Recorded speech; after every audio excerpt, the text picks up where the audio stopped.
My name is Dr. Katrina Barnes, and I'm an MD, and I am in primary care. I did everything at WVU. My undergrad was in medical technology, and then I went on to med school, and I did my third and fourth year down in Charleston, and I stayed there to do my family medicine residency.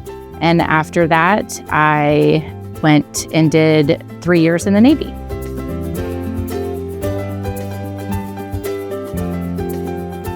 This question is really hard for me. There was not a big, great moment, this big epiphany that I was meant to be a doctor. I was a geek in school, very proud of that fact. I loved the sciences, loved biology, loved helping others. I love figuring out how things work. And so I just kind of went through that pathway and found medicine, and it just fit.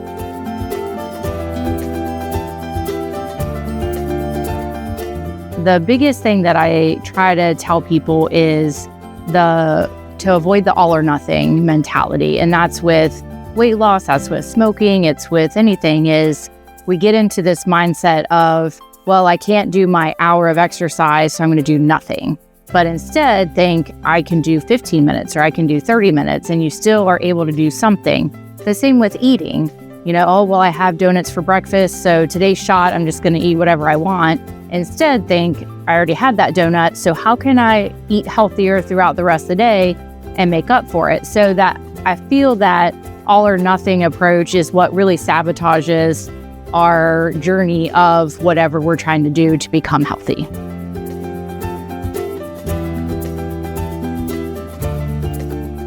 So I like to do crafts. I like to do crafty things. I like to read. In the summertime, my pool is my happy place.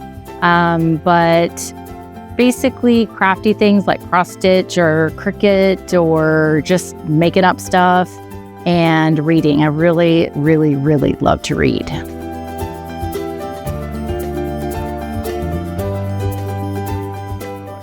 So I am just me. I am the same, I feel like, whether I'm talking to you or talking to a patient or talking to whomever, I'm just me. I try to explain things in a way that makes sense. Sometimes I feel like I speak different languages, like I speak English and then I speak medicalese. And I like to, listen. Listening is super important, not just hearing, but listening to what patients have to say. And the other part is it's my job to give recommendations, give guidance, and it's the patient's job to decide what's right for them. And so to me, it's a teamwork approach is, I lay it out, here's what the recommendations are, and then the patient decides what avenue or which path is the right path for them.